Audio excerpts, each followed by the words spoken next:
Hey guys, tonight we begin with the lives of Egyptian concubines, women who shared a king's bed, waited years for a glance, and learned how to flirt and avoid poison at the same time.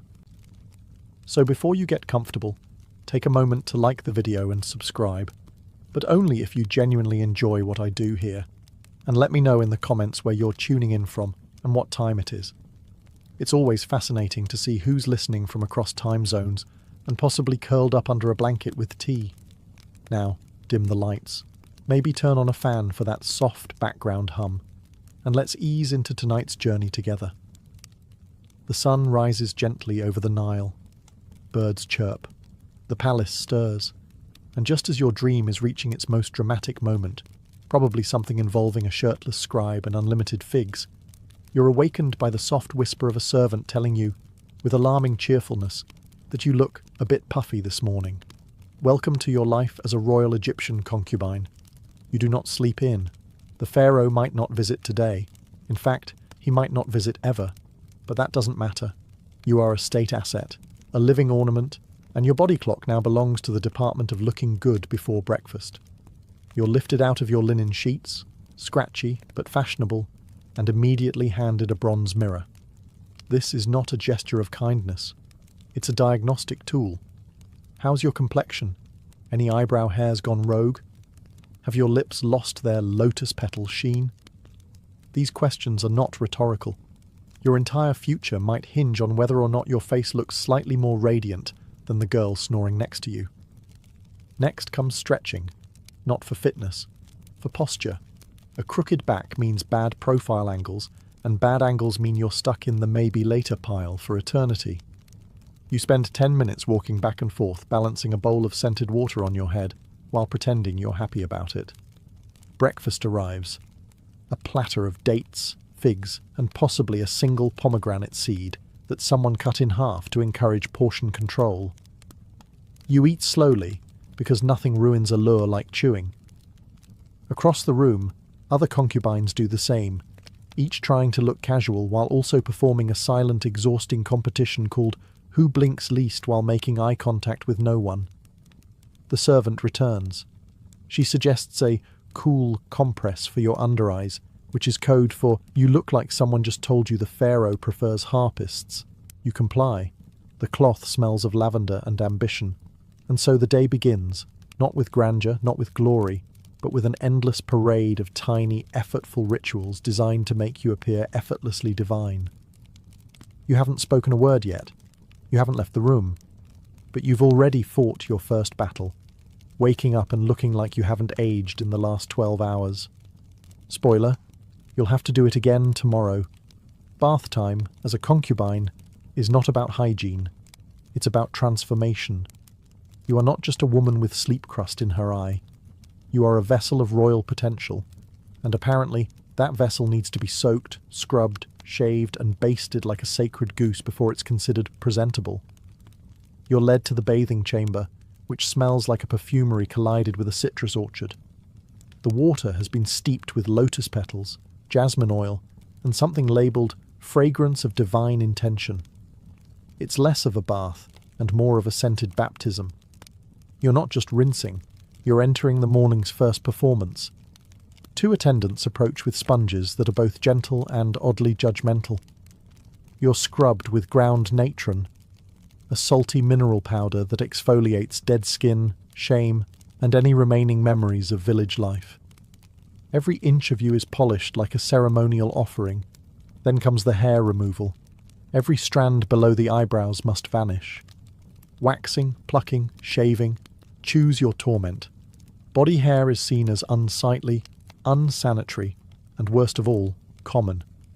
You grit your teeth as the wax cloth is yanked and remind yourself, queens don't complain, they hiss politely. After that, oiling. Thick, rich almond oil is poured over you by someone who speaks only in compliments. You're massaged until your skin gleams and you slip slightly on the floor trying to stand. You've become a human candle. And now, the perfume. It's not spritzed, it's layered. First a musky base oil, then a citrus middle note, then a floral top. You smell like a deity, or a fruit basket attending a wedding. This scent will cling to you all day. which is the goal. If you pass by the pharaoh and he sneezes, that's not allergies. It's a tactical victory. Finally, you're handed a clean linen shift, semi-transparent naturally, and gently reminded to sit upright for the next hour so the oils can settle with grace. Translation: don't ruin the shine. You are now clean. Not because you were dirty, but because expectation demands it. You've completed your ritual. After your ceremonial bath, you enter the next phase of the morning, the assembly of your face. Forget inner beauty. You'll need to earn divine favor with outer cheekbone symmetry and eyeliner so sharp it could be considered a military asset.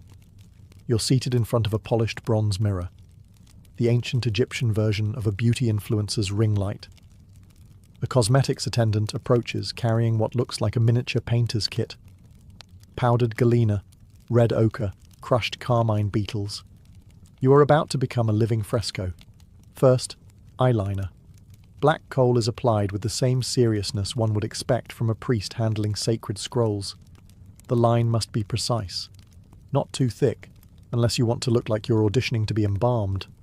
Not too thin, lest someone mistake you for a scribe's intern. It's a delicate balance between mystery and menace. You're told to hold still, which is helpful advice if you weren't currently being poked in the eyeball with a reed stick. One tear and the whole thing smudges. Then you'll look weary, and weary women don't get summoned by pharaohs. They get reassigned to linen folding duty. Next comes the lip colour. Red ochre mixed with animal fat, because nothing says romance like beetle paste chapstick. Your lips must look plump yet humble, which is apparently a real instruction. You try not to overthink it. Then, blush. A light dusting across the cheeks to imply youthful vitality, even though you haven't had a proper night's sleep since the last flood season. High-status fatigue must be masked. You are not allowed to look tired, only pensive. A slave girl steps forward with an eyebrow comb carved from ivory. Eyebrows are shaped to reflect dignity, fertility, and possibly political allegiance. No one's quite sure anymore. You nod in approval as if you understand the eyebrow hierarchy. Last comes perfume, again, this time applied behind your ears and on your wrists, because that's where the pharaoh might someday make casual contact, assuming he's bored enough to drop by. You're now beautiful, polished, and possibly flammable. You glance at yourself in the mirror. You look like someone who belongs in a tomb mural, offering lotus flowers to a god. All you need now is a god who's hiring. Once you've been bathed, buffed, oiled, shaved, painted, perfumed, and told you're glowing but not as much as yesterday, it's time for breakfast. The harem dining hall isn't exactly a bustling mess hall. It's more like a fashion runway where everyone sits down. Dozens of women gather, dressed in semi-sheer linen that whispers, approachable but ambitious. They glide toward their low tables with the precision of a crocodile stalking a heron, silent, slow, and absolutely sizing each other up. Your meal is elegantly minimal. A small plate of honeyed dates, 2 figs, and a dab of yogurt. Not enough to feed hunger, but just enough to maintain cheekbone structure. You eat gracefully, with 3 fingers only, because apparently forks are still 1,000 years in the future, and gluttony is for widows and scribes. And this is where the passive aggression begins. "Oh, your coal is so bold today," someone coos from across the table, smiling with every tooth except her eyes. You thank her politely while mentally noting that her eyeliner is crooked and her earlobes are uneven. A younger concubine, accidentally, sits beside you, then loudly mentions how she was up all night, practicing harp in case the pharaoh was feeling musical. Translation: she thinks tonight might be her night. You smile, chew slowly, and let a single fig seed sit dramatically on your lip, like a statement of war.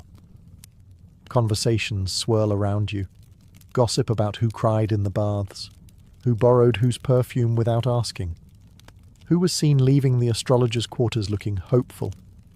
Everyone's pretending to be unbothered. No one actually is. You make sure not to eat too fast.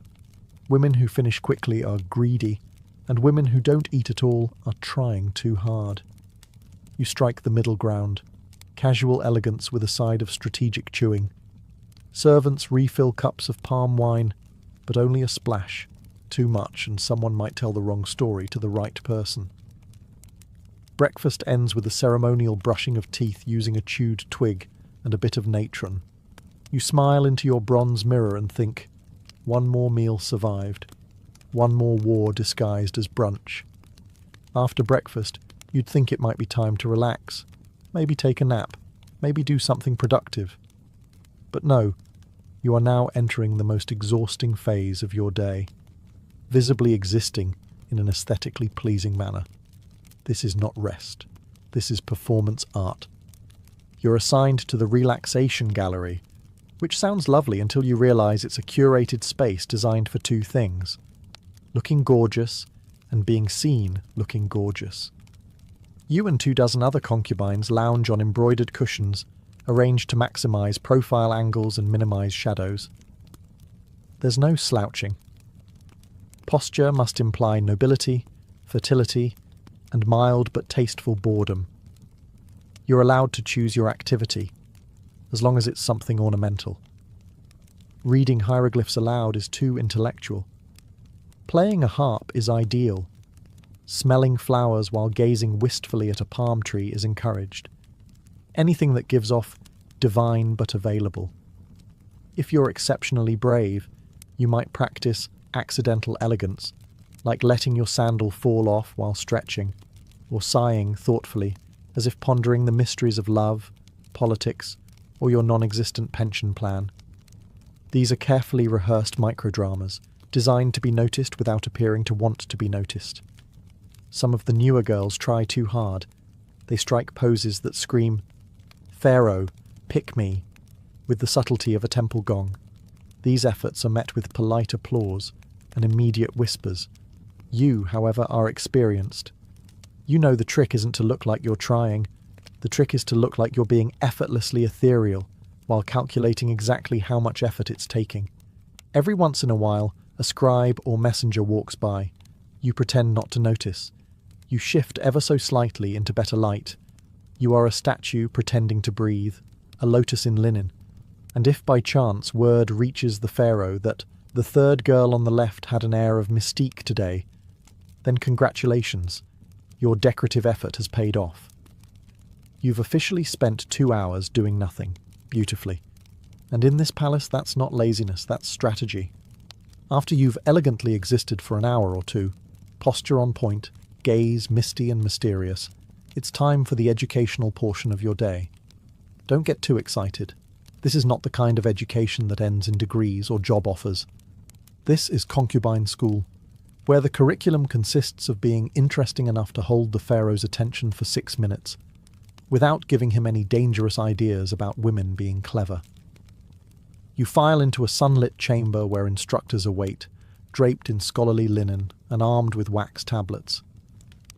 Today's lessons: harp tuning, poetry recitation, and how to tilt your head thoughtfully while discussing dreams. Music is the most respected skill.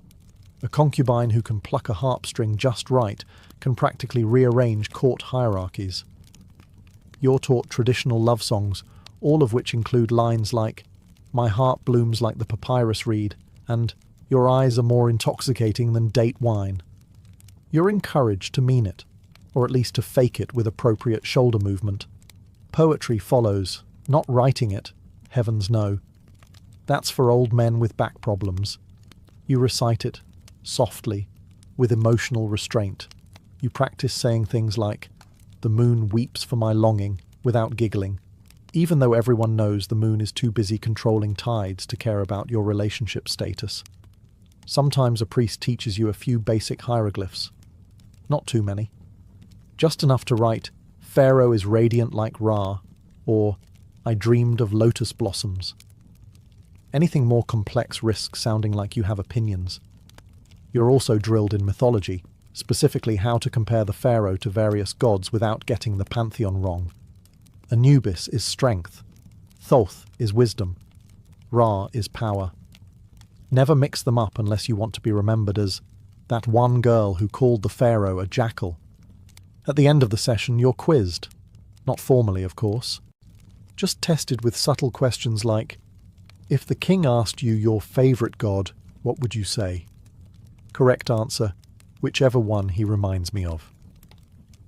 Your education may not prepare you for the outside world, but if the pharaoh ever asks for a song, a poem, or a well-placed compliment, you'll be ready. Sort of. Now that you've recited enough poetry to qualify as a sentimental statue, it's time for refinement drills. A daily routine designed to make you move like smoke, smile like a goddess, and never, ever trip over your own feet in front of royalty. First up, walking practice. Yes, walking. You'd think you mastered that sometime around age 2, but no. Not here. In the harem, walking isn't transportation. It's a performance. You're expected to glide across marble as if your feet barely touch the ground. Unfortunately, your sandals are slippery, the floors are polished, and there's always one girl secretly hoping you fall. To help, your instructor hands you a clay jug filled with water and sets it on your head. The goal? Walk the length of the corridor without spilling a drop or developing a lifelong resentment for upper body tension. Every step is a negotiation with gravity and pride. Once you've survived that humiliation, it's time for dance drills. You and the others are arranged in a line and taught to sway like river reeds, but sexier. Arms up, hips loose, but not too loose. You're still supposed to be respectable. You mimic the movements of temple dancers while praying that no one sees your right foot disobey orders. Mistakes are met with constructive criticism. Well, mostly just regular criticism. You're stiff, says one instructor.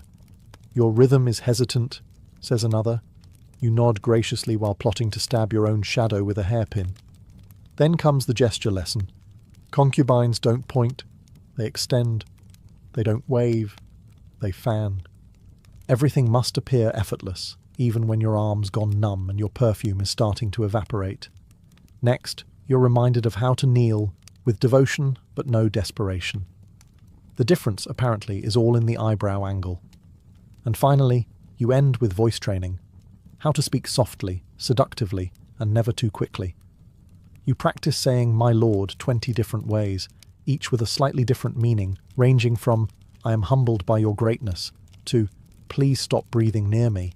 You're sweating, you're sore, and you've achieved precisely 0 things of measurable value.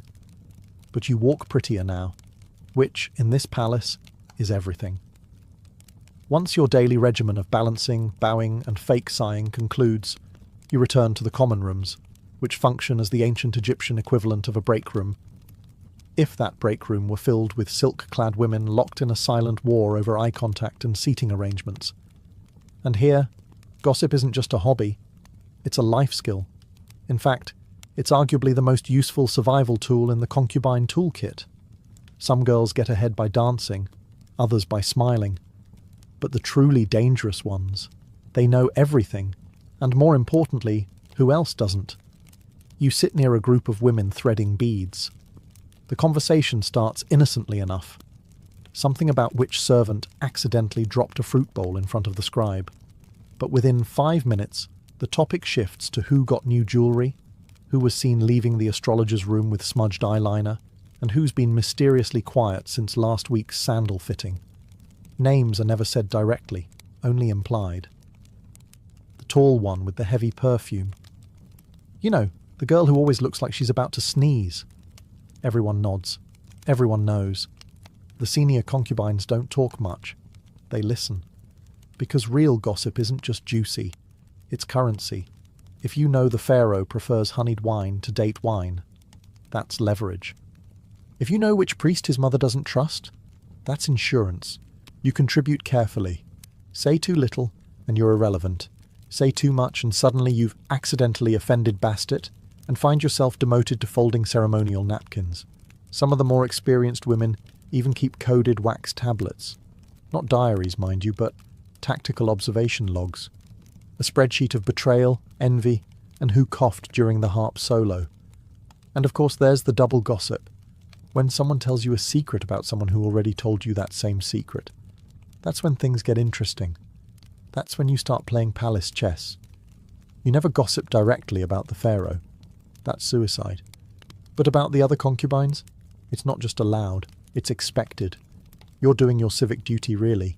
By the end of the hour, you've learned more than in poetry class, and you've made eye contact with 3 potential future enemies. Success. After your morning of posturing, powdering, and palace espionage, it's time to settle in for the highlight of every concubine's day. The long, suspenseful wait to maybe, possibly, be summoned by the pharaoh. Now, let's be clear, he probably won't come. He's likely busy inspecting irrigation plans, overseeing construction projects, or listening to court musicians with names like Henu the Flatulent. But that doesn't matter, because you still have to act like he might. You're led to the waiting chamber, a gilded room filled with cushions, incense, and women sitting in the same 3 poses. Serene but alluring, restful yet radiant, and desperately pretending not to care.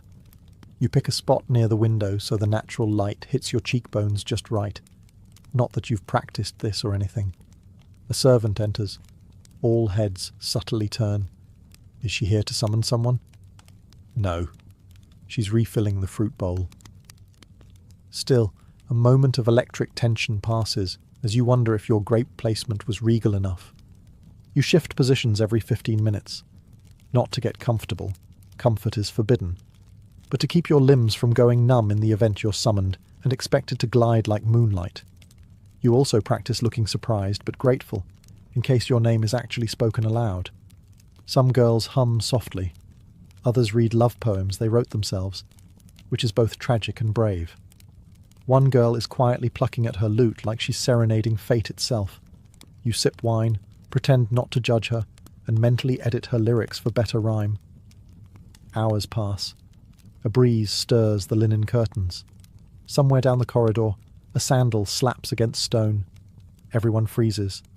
Then, silence. False alarm. Someone was just heading to the latrine. You exhale politely. Inside, your soul does a small scream. Eventually, a servant does appear and calls someone else's name. There's a ripple of forced enthusiasm. You smile as if thrilled for her. She floats past, smug and barefoot, smelling like victory and rose oil. You're left with your thoughts, your carefully posed limbs, and the lingering smell of disappointment. He didn't visit today, but he might tomorrow. And so you stay, beautiful, poised, and hopelessly prepared for a man who probably doesn't remember what you sound like. If the pharaoh's harem were a garden, it wouldn't be one of those peaceful lotus ponds poets write about. No, it's more like a perfectly trimmed hedge maze filled with smiling tigers. Every concubine here is sweet, perfumed, and actively plotting. You quickly learn that power here doesn't come from beauty alone. Everyone's beautiful. That's the entry fee. What actually counts? Alliances, influence, and the ability to say, "You look radiant," while thinking, "I hope your eyeliner melts." Some girls form tight little cliques, usually centered around whoever had a confirmed evening audience last week. These groups are part gossip club, part spy network, and part human chess game. Joining one is like marrying into a noble house. You gain protection, status, and lifelong suspicion. Then there are the floaters, like you. The quiet observers. The ones who smile at everyone and trust no one. You listen more than you speak. You compliment more than you confess. And you always pretend you didn't hear what you definitely heard. Smiling is your most used tool. There's the polite smile, the supportive smile, the passive-aggressive smile, and the "thank you for that completely unnecessary comment" smile. You rotate between them like a seasoned diplomat. Some of the senior concubines have mastered what's known as the invisible war, where no insults are ever spoken, but entire careers are ruined through praise that's just a little too specific. Of course she was chosen. The pharaoh always liked women who looked maternal. Occasionally, a new girl tries to be sincere. She opens up, shares her past, asks for advice. This usually ends with her being emotionally flattened by breakfast the next morning. Lesson learned. You discover that maintaining neutral alliances is an art form. Compliment one girl too often and you're her servant. Compliment two and you're a traitor. Compliment none and you're distant. Best to compliment the cat, honestly. And through it all, you smile. Because smiling hides worry. Smiling buys time. Smiling convinces everyone, including yourself, that you're still in the game, even if you're just another piece being moved. Nothing changes the mood of the harem like the sudden arrival of the great royal wife, a title that means, you may all be lovely, but I'm the one whose jewellery gets its own chariot. She doesn't visit often. Frankly, she doesn't have to. Her presence lingers like myrrh and suppressed ambition. But when she does walk in, the room goes from polite rivalry to absolute emotional lockdown in 3 seconds. You don't hear her coming. You feel her, like an approaching sandstorm in silk. Conversation evaporates. Figs stop mid-air. Everyone suddenly remembers to cross their ankles, adjust their posture, and pretend to be fascinated by the nearest houseplant. And then she appears. She's older than most of you, which in concubine terms means she's seen a lot. She walks like someone who's been walking past nervous girls in expensive linen for the past 20 years. Her kohl is darker, her headdress taller. Her smile? A study in regal threat management. She makes slow, deliberate eye contact with each of you. No words, just that faint, amused expression that says, I know which of you thinks you're clever. I also know which of you cried in the bath last week. She doesn't need to raise her voice. When she speaks, it's usually something terrifyingly vague, like, I do hope the younger women are behaving with wisdom. No names, no accusations, just enough suggestion to cause a small emotional collapse in 3 corners of the room. You offer your most respectful smile, the one you save for women who could have you reassigned to weaving duty without blinking. She nods slightly. Success. You are, for today, beneath notice, which is a win. Some girls try to impress her. They perform subtle acts of grace, retelling a myth, adjusting a flower vase just so, complimenting her choice of anklet like it's a sacred relic. She humours them. She's seen it all. Because she was you once, but she played the game better, and she won. Then, just as suddenly, she leaves, gliding out of the room like a vision in gold. No one breathes for 10 seconds. Then, slowly, conversations resume. Softer, more careful. The Queen has walked in and reminded everyone what power really looks like. As the sun sets over the palace walls and casts a golden glow over the Nile, the atmosphere inside the harem shifts. Perfume is reapplied, hair is retied, linen is straightened. Because as darkness creeps in, so does possibility. And with it, an elegant form of emotional torment known as maybe tonight. You've spent all day being polished, painted, and perfectly polite. Now you wait. Again. But this time, the stakes feel higher. This isn't about being seen, it's about being chosen. Maybe the pharaoh will send a servant, maybe not.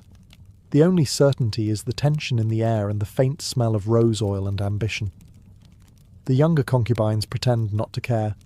They hum softly, rehearse harp melodies, or casually mention they had dreams involving royal cobras and marriage. The older ones, wiser, sharper, simply sit back and sip their wine. They've played this game too long to show their hand now. You, of course, do what all smart women do at dusk in ancient Egypt. You smile vaguely and try not to look like you're rehearsing your surprised but thrilled reaction in your head. The servant enters. Everyone goes still. She clears her throat. Names are never shouted. They're whispered, like sacred chants. If it's yours, you rise gracefully, as if the moment hadn't consumed your thoughts all day. If it's not, you keep your face pleasant and sip your wine like it doesn't suddenly taste like despair. Tonight, it's not your name. You nod, smile, and offer an encouraging look to the girl who was called, even as your own confidence quietly crawls under a cushion and weeps. But the show must go on. You remove your jewelry. You unpaint your face. You bathe. Again. Though this time it's more about washing off hope than sweat. You slip into your night linen and curl onto your mat, pretending you're grateful for the quiet. Above you, the moon hangs full and indifferent. Somewhere, music drifts from the upper chambers. You tell yourself maybe tomorrow, because that's what keeps you here. Not certainty, but the ritual of not knowing. And in this place, uncertainty is the most intoxicating drug of all. As the palace slips into silence and the oil lamps burn low, the harem enters its most secretive and absurd realm. Dream time, where ambitions bloom unchecked and reality politely excuses itself. You lie on your mat, eyes open, staring at the ceiling. The linen above you shifts in the breeze like a lazy ghost. Around you, other concubines murmur quietly, sharing the strange visions they've had lately. Walking on lotus petals, pharaohs with lion heads, birds that speak in riddles. It's all very poetic and only mildly insane. But here's the thing. In this palace, dreams matter. A well-timed dream can shift your standing more than all the perfume in Thebes. Interpret the right symbols, and suddenly you're not just a concubine. You're a vessel of divine wisdom. Misinterpret them, and you're the girl who claimed Ra wanted her to lead a poetry recital. You keep your own dream journal. It's a cracked papyrus scroll tucked under your mattress. You write things like, flooded courtyard, symbolic of emotional repression, or Pharaoh smiled at me, then turned into a fish. Less clear. If you ever find a priest who likes metaphors, this thing could catapult you into real influence, or at least better seating at breakfast. Sometimes dreams are shared strategically. One girl recently dreamt she saw the Queen offering her lotus blossoms. Everyone knows it didn't happen, but now she gets invited to the Queen's embroidery circle. That's the power of fabricated sleep visions. They're deniable and useful. You dream too. Of rising. Of being more than decorative. Of having your own estate. Of whispering advice to the pharaoh and him actually listening. Occasionally, you dream of just leaving. But then you remember. Outside the palace there are fields, sandstorms, and husbands who chew with their mouths open. Inside, there's at least the illusion of opportunity.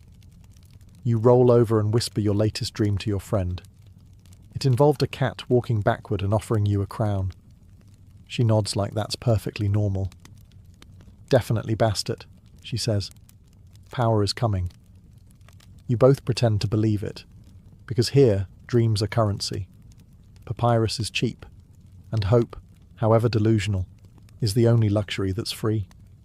By your 14th bath and 29th fig, you start wondering, what exactly is freedom? It's a word whispered sometimes, not often and never loudly, by the older concubines, usually after too much wine. They'll look off toward the distant hills and mutter things like, I remember when I could walk to the market alone, or once I picked my own hairstyle.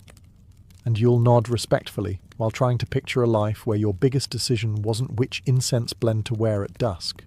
On paper, you live in unimaginable luxury, silk, music, security, and meals that don't involve scraping dates off the ground. But in practice, you have fewer choices than a basket of lentils. Want to leave the palace? That's adorable. You belong to it now. You are technically not a prisoner. But try walking past those guards with your eyeliner slightly smudged and see how far you get. Want to marry?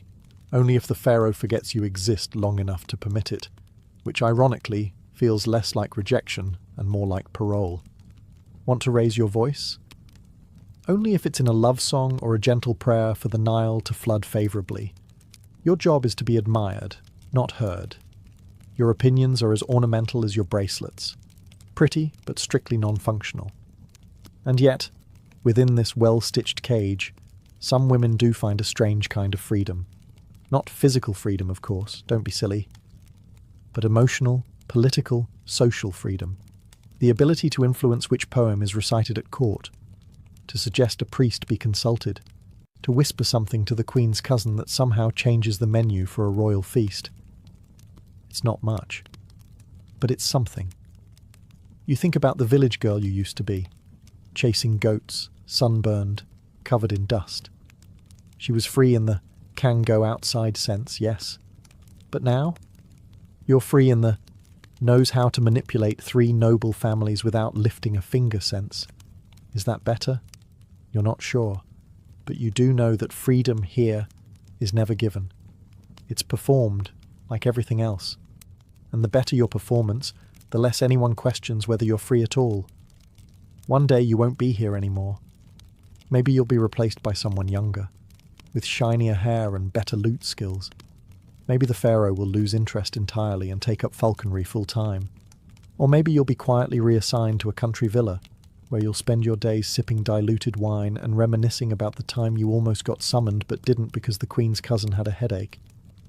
And then comes the real question, the one no one asks out loud. Will anyone remember you?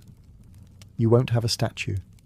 Statues are for gods, generals, and men who invented new types of ploughs. Your name might appear in a court ledger somewhere. Line 34. Extra lotus oil for concubine. Name illegible. That's your grand historical footprint. The scribes won't write songs about you unless you die tragically young and poetically near a fountain. But even then, someone else will probably get the credit. Still, you hope.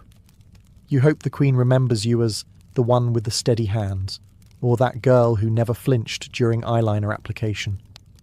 You hope one of the younger concubines imitates your posture one day without realizing it. You hope a servant whispers, "She once made the pharaoh laugh," like it means something. Maybe that's all legacy really is. A few scattered memories drifting through someone else's afternoon. But on certain nights, especially the ones when the air smells like myrrh and the moonlight hits the courtyard just right, you let yourself imagine more. Maybe your name will end up in a forgotten scroll. Maybe a modern scholar will read it centuries later and wonder who you were. Maybe they'll mispronounce it, publish a theory, or turn you into an exhibit with poor lighting and a misspelled plaque. Still, it's something. Because you were here. You outlasted rivals. You mastered posture, deception, poetry, and staying silent in 5 languages. You turned obedience into performance and hope into strategy. You lived in a palace, even if it wasn't really yours. And in a world where most women never left the mud brick walls of their village, you became a whisper in the palace of kings. Maybe that's not immortality, but it's close enough. The feast is over. The music has faded. The nobles have loosened their belts and unfastened their shoes. But for the bride and groom, the most humiliating and crucial part of the day is just beginning. In medieval Europe, marriage wasn't sealed with a kiss. It was sealed with witnesses, sheets, and often a whole room of in-laws. The bedding ceremony, as it was called, was less a celebration of love and more a legal performance, one that turned the bedroom into a courtroom and the bed into the final contract. You see, in the medieval world, sex wasn't just personal, it was political. A noble family needed heirs, and heirs required proof. So after the wedding feast, the entire community, or at least the most nosy and powerful members, would accompany the newlyweds to their chambers. And they wouldn't stop at the door. They'd come in.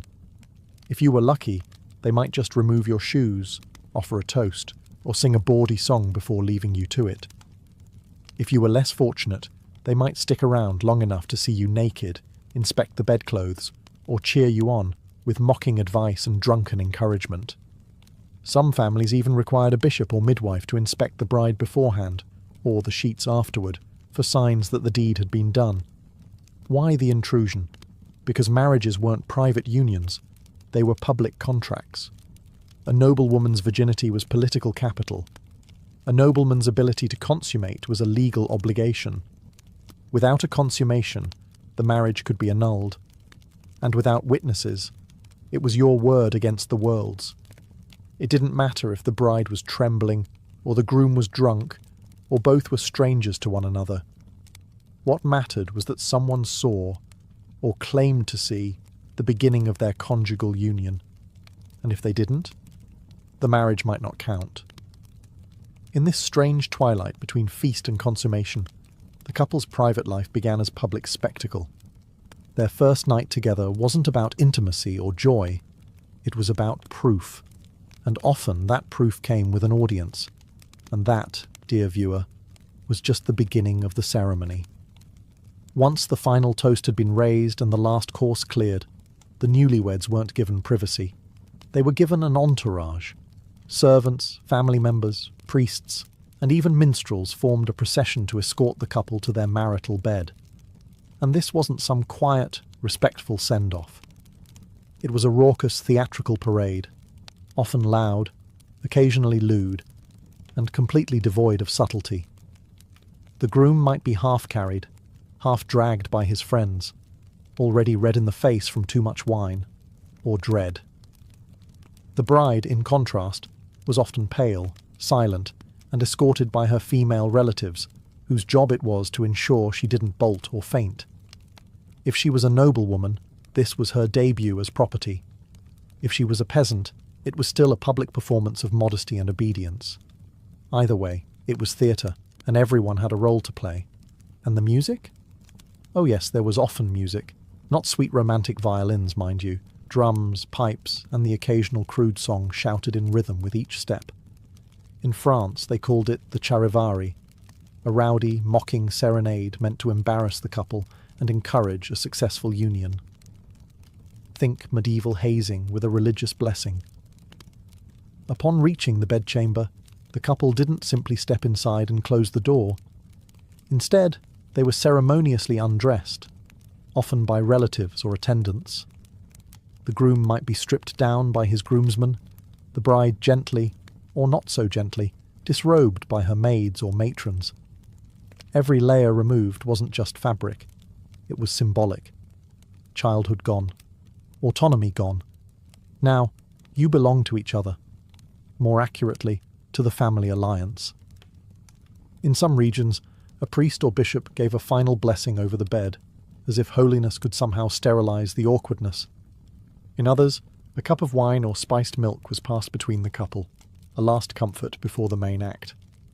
And the witnesses? They might not leave just yet. Some stayed behind the curtain, some stood near the door. A few particularly determined ones waited outside the room with ears pressed to the wood. In short, this was no gentle stroll to privacy. It was a forced march into adulthood, carried on a wave of cheers, songs, and uninvited eyes. And the worst part? The night had only just begun. If you were hoping the crowd would discreetly exit and let the couple awkwardly find their rhythm in peace, think again. In many medieval regions, the concept of privacy during a wedding night was practically non-existent. The entire point of the bedding ceremony was to prove consummation. And in a world where land, power, and alliances were passed down through bloodlines, that proof had to be irrefutable, even if it meant peeking through curtains or literally sitting in the corner of the room. Let's be clear. Not all witnesses were intrusive. In some traditions, nobles or village elders might only escort the couple to the bed, remove a shoe, tuck in the covers, say a prayer, and then leave. Symbolic enough to count. But in other cases, the situation took a turn from symbolic to straight-up voyeuristic. Certain royal courts demanded clerics, midwives, or matrons to remain in the room, just in case anything went wrong, or didn't happen at all. Some nobles even went so far as to appoint official witnesses, who would later sign written attestations of consummation. These weren't just casual guests, these were notaries of the night. The implication was clear: you weren't alone, and you weren't allowed to fake it. It gets worse. There are accounts, yes, real ones, of high-born wedding nights where courtiers or family members would listen for specific sounds, watch for movements under the sheets, or even inspect the bed sheets the next morning for signs of deflowering. Blood-stained linen? Proof of virginity and honour. A clean sheet? Cause for scandal and annulment. And if the bride was suspected of being less than pure, the pressure doubled. She might be questioned, examined, or even accused of witchcraft if things didn't go as expected. The groom didn't escape scrutiny either. If he failed to perform, especially in noble families, it could trigger lawsuits, church inquiries, or diplomatic embarrassment. Of course, not every ceremony reached this level of absurdity. Peasants might have had a slightly more relaxed experience, often sending guests away after a few crude jokes and toasts. But in elite circles, where bloodlines were currency, failure to consummate publicly, or believably, could collapse entire dynastic plans. So imagine lying in a cold room, next to someone you barely know, with the faint sound of whispering relatives outside the door, and realizing your first act of intimacy is being treated like courtroom evidence. The door may have closed. The guests may have stepped out, some reluctantly. But for the newlyweds, the real ceremony was just beginning, and calling it romantic would be laughably generous. For many brides, especially noble women, this was a moment of intense dread. The wedding night wasn't about affection, it was about obligation, and often it was their first sexual experience. Groom, stranger, setting, alien, consent, technically implied but practically irrelevant. The whole experience was wrapped in pressure, performance, and fear. A misstep, a flinch, a failure, it could all unravel the family's plans. The bed itself was the stage. In noble households, it wasn't just any bed. It was ornately carved, placed in a special chamber, and often set aside for this one event. It might have symbolic decorations, pomegranates for fertility, lilies for purity, even religious icons nailed to the headboard, just in case divine intervention was needed to get things going. And while the couple may have been alone now, their minds were anything but private. The weight of expectations hung heavy. Produce an heir. Prove your masculinity. Bleed for your virtue. Finish the job. The groom was expected to claim his bride. The bride was expected to endure it, no matter how painful, awkward, or terrifying it was. She was trained for modesty and silence. He was expected to be aggressive and efficient. For some couples, things went smoothly, or as smoothly as possible in a cold, high-pressure environment. Others weren't so lucky. The groom might be too drunk, too nervous, or too inexperienced to do anything at all. The bride might cry, freeze, or recoil. And if the night ended without success, that failure would echo for months, if not years. In fact, there were recorded cases where kings and nobles were humiliated for their inability to consummate their marriages. It wasn't just a bedroom issue. It became a matter of national gossip and political weakness. Entire annulments were justified based on the absence of consummation. And the evidence? Witnesses, rumours, and those all-important sheets. The bed wasn't a place of comfort. It was a battlefield of duty, performance, and generational expectation. And for many, it left psychological scars far deeper than any physical ones. If you thought the worst part of the medieval bedding ceremony ended at the threshold of the bedchamber, think again. Come morning, the real fun began, for everyone except the newlyweds. The first rays of daylight didn't just bring fresh air and chirping birds. They brought expectations, proof, evidence, gossip. In many noble households, the sheets were more important than the vows. And yes, someone was definitely coming to collect them. Enter the bed inspector. This could be a midwife, a chambermaid, or in royal circles, a high-ranking female relative. Their job: to examine the sheets for blood, evidence that the bride had been a virgin and the marriage had been honourably consummated. Spot of red? Congratulations. No stain? That's a problem. Now let's pause for a second. Virginity is not, medically speaking, a reliable thing to prove. The idea that all women bleed their first time is a myth, but tell that to a medieval father-in-law trying to secure his land inheritance. In his eyes, no blood meant no virtue. No virtue meant fraud. And fraud could invalidate a marriage. So yes, failure to produce the right kind of sheet could trigger serious consequences. Accusations of deception, public humiliation, sometimes even an annulment. It was a rigged system, and the woman bore the weight of its failure. But even if the sheet passed inspection, the ordeal wasn't over. The couple was expected to appear together before the community or court. This appearance often included breakfast in bed, delivered by servants with smug smiles and knowing glances. Imagine sitting up, bleary-eyed, trying to sip watered-down wine while nobles smirked and passed judgment on your night's performance. In smaller villages, peasants might greet the couple with lewd songs or fertility dances. Think of it like a hangover wrapped in forced applause. No matter your social class, the unspoken question was the same. Did you do it? And more importantly, did you do it correctly? And let's not forget the gossip. Servants talked, relatives whispered. Even the priest might hint at things during his sermon. One awkward glance or offhand comment could set rumours in motion for years. Not all wedding nights ended with blood-stained sheets and satisfied in-laws. Sometimes things went badly. And in the rigid framework of medieval society, a failed bedding ceremony wasn't just awkward, it could be catastrophic. First, there was the issue of non-consummation. If the groom couldn't perform, due to nerves, drink, or sheer inexperience, the consequences were swift. Whispers would start before the couple even emerged from the room.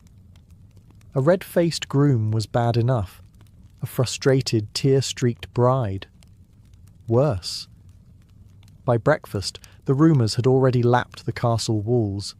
In some cases, the issue became a matter of public inquiry. Yes, public. Noble families with political alliances on the line couldn't risk ambiguity. If a prince couldn't consummate, that was not just a bedroom issue. It was a dynastic threat. Courts might call on midwives, physicians, and even clergy to test the groom's virility. In France and England, there were actual court cases where grooms were ordered to publicly prove their manhood. One unfortunate nobleman in the 16th century had to submit to a full investigation, complete with witness testimony and physical examination, all because his bride said nothing had happened. On the bride's side, failure to bleed could lead to accusations of prior impurity. Whether it was true or not didn't matter. The stain was on her reputation, and her family's honour hung in the balance.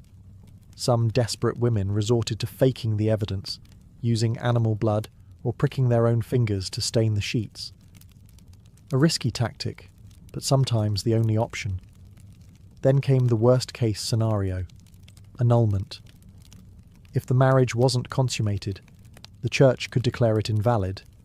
That meant the dowry might be returned, alliances broken, and the woman labelled damaged goods. For noblewomen, this could spell exile to a convent. For commoners, it meant public shame and social demotion, and in rare but real cases, violence followed. An enraged groom, humiliated and desperate to defend his honour, might accuse his wife of witchcraft, deception, or adultery. Women were beaten, imprisoned, or worse, all because of a failed expectation. What began as a ceremony of union could thus end in separation, scandal, or even punishment. The bedding ceremony was never just about sex. It was a public trial of bodies and reputations. And when the trial failed, it left wreckage behind. While the general concept of the bedding ceremony appeared across much of medieval Europe, the way it played out varied wildly from region to region. Each culture added its own flavour, some just awkward, others downright bizarre. In Scandinavia, for instance, the ceremony often involved the bride being carried, sometimes upside down, across the threshold of the bedchamber, symbolising her transition from maidenhood to marriage. In more rural traditions, the groom's friends might try to sabotage the consummation by playing pranks, singing loudly, or even locking him out of the room as a joke. Brotherhood had its limits, apparently. In Germany, it wasn't uncommon for the bedding to involve an actual bed race. Yes, a bed, with wheels, dragged through the village with the newlyweds on it while neighbours banged pots and pans in celebration, or mockery. The more noise, the better. It was believed to ward off evil spirits, and subtlety. In Ireland, a more symbolic practice took place. While the bedding was still expected, the public part often stopped at the chamber door. but older women of the village might hover nearby, ready to offer fertility charms, advice, or, less comfortingly, a critique of the bride's childbearing hips. Meanwhile, in France, the bedding was more of a legal spectacle. In royal courts, the bride and groom might sign documents in bed, with clergy present to sanctify the act, and in particularly dramatic ceremonies, nobles would pull the bed curtains shut with a flourish, as if drawing the curtain on a play. Which, in many ways, it was.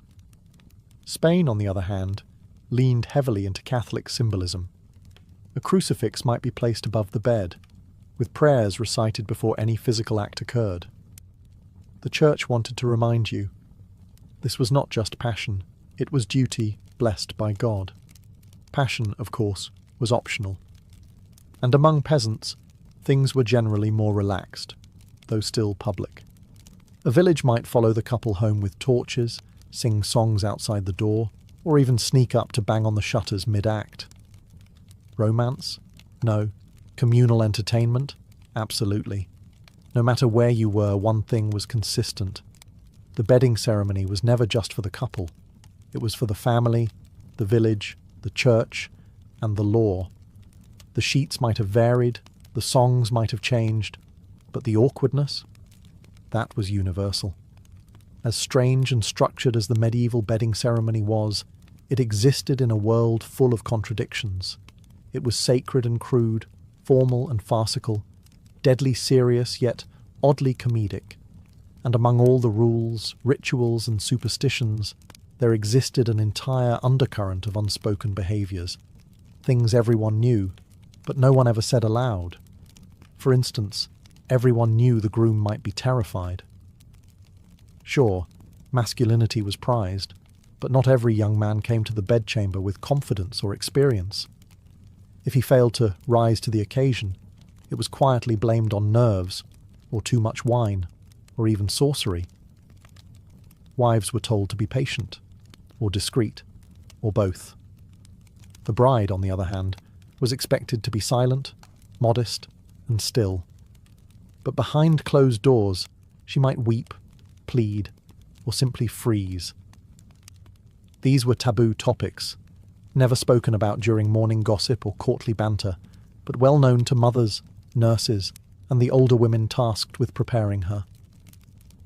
And then there was the humour. Because of course there was humour. The medieval world wasn't always grim and grey. It had room for mockery and mischief. The bedding ceremony was ripe for it. Drunken friends might swap the groom's nightshirt for a woman's robe. A chamber pot might be hidden beneath the covers. In some regions, guests tied bells to the bed, so everyone would know exactly when the deed was done.